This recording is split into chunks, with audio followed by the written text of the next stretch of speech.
नवाए ज़िया के साथ प्रोफेसर ज़िया। जब हम दो कौमी नज़रिए से मुतल्लक़ मुख्तलिफ़ कायदीन के नुक्ता नज़र को समझने की कोशिश करते हैं तो उनमें से यकीनी बात है कि एक बहुत बड़ा जो रेफरेंस है वो डॉक्टर अल्लामा मोहम्मद इकबाल का है। डॉक्टर अल्लामा मोहम्मद इकबाल से मुतल्लक़ जो सोच और फ़िक्र का इर्तिका है वो इस बात की अक्कासी करता है कि अगर कहीं मुसलमानों की सोच और फ़िक्र के अंदर हिंदुस्तान की वहदत या हिंदू और मुसलमानों की वहदत का कोई तसव्वुर पैदा भी होता था तो हिंदू जो है वो अपने तर्ज़ फ़िक्र अमल से उस मुसलमान रहनुमा की सोच और फ़िक्र को हकीकत में तब्दील करने का सबब बन जाते थे। कायद आज़म सर सैयद अहमद ख़ान और इल्लामा इकबाल जिसका हम देखने लगे ये उन्हीं कायदीन में शामिल है। डॉक्टर अल्लामा मोहम्मद इकबाल की अगर हम सोच और फ़िक्र के तहत दो कौमी नज़रिए को समझना चाहें तो उसके लिए सबसे पहले उनकी सोच को देखना ज़रूरी है। और वो सोच है जिसको वो मुतहिदा हिंदुस्तान की कौमियत का तस्वर भी कहा जाता है। उन्होंने कहा सारे जहाँ से अच्छा हिंदुस्तान हमारा, हम बुलबुलें हैं इसकी ये गुलिस्तान हमारा। भाई इससे ज़्यादा वतन से मोहब्बत का तस्वर जो है वो और क्या हो सकता है। और एक मुसलमान की तरफ से, एक बहुत बड़े जो है वो मुसलमान रहनुमा की तरफ से।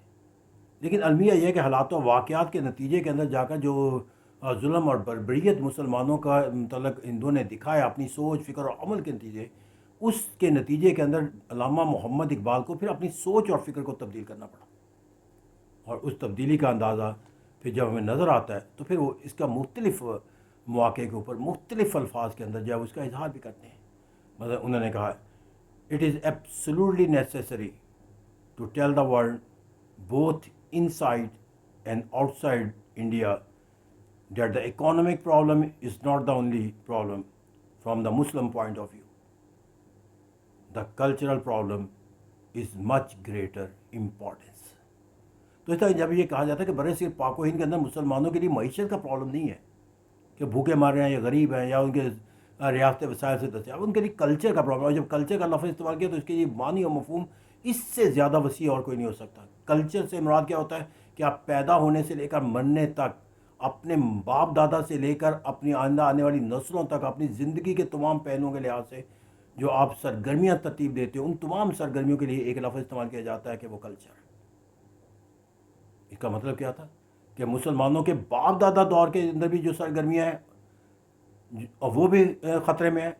जो आज के मुसलमान हैं उनके लिए इस्लामी ज़िंदगी गुजारने के तरीके मुमकिन नहीं है और आइंदा आने वाली जो नस्ल है उनके लिए भी इस्लाम के मुताबिक ज़िंदगी गुजारना मुमकिन नहीं होगा। क्योंकि जब उनका कल्चर ही ख़त्म हो जाएगा इट मीन्स के neither they have any past not present not they have any future. That is why ये वो हालात व वाक़यात थे जिसने डॉक्टर अल्लामा मोहम्मद इकबाल को ऐसे अल्फाज के अंदर जो बयान करने की ज़रूरत को पैदा किया।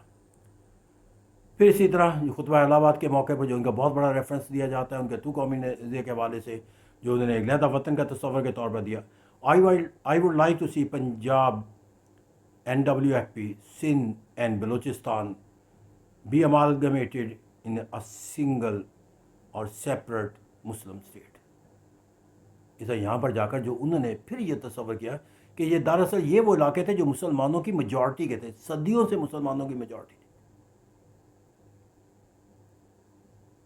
और ये परमानेंट मेजॉरिटी को कभी भी किसी परमानेंट माइनॉरिटी के तहत जो है वो रूल नहीं किया जा सकता।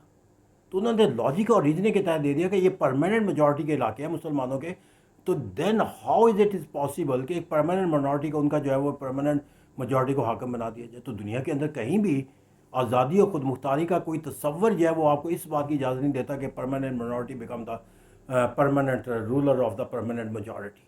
और डैट वाई उन्होंने जो तस्वर दिया वो इस बुनियाद पर दिया और फिर इसको अपनी शायरी के ज़रिए मज़ीद जो है वो इसको निखारा। उन्होंने कभी कहा एक हो मुस्लिम हरम की पासबानी के लिए नील के साहिल से लेकर ताबखा के काशगर। پھر اسی طرح انہوں نے ایک اور معنی و مفہوم کے اندر کہا، اپنی ملت پر قیاس اقوام مغرب سے نہ کر، خاص ہے ترکیب میں قوم رسول ہاشمی۔ اور سب سے خوبصورت جو ان کا اسی پیرائے میں بیان کیا جاتا ہے، فرد قائم ربط ملت سے ہے، تنہا کچھ نہیں، موج ہے دریا میں اور بیرون دریا کچھ نہیں۔ اب اس کا یہ واضح ہے کہ مسلمان انفرادی طور پر کچھ معنی و مفہوم نہیں رہتا کہ زندگی اس کے لیے بے معنی و بیکار ہے اگر اس کے بطور قوم، مسلمان قوم کے طور پر اسے زندہ رہنے کا حق نہیں دیا جاتا۔ اس طرح جب ہم ہندوستان کے اندر دو قومی نظریے کے ریفرنس کے طور پر اسٹیٹمنٹ شپ کے حوالے سے دیکھتے ہیں تو ڈاکٹر علامہ اقبال کی سوچ اور فکر جو ہے وہ ہمیں دو قومی نظریے کی صحیح عکاسی کرنے میں معاون ثابت ہوتی ہے۔ Thank you very much.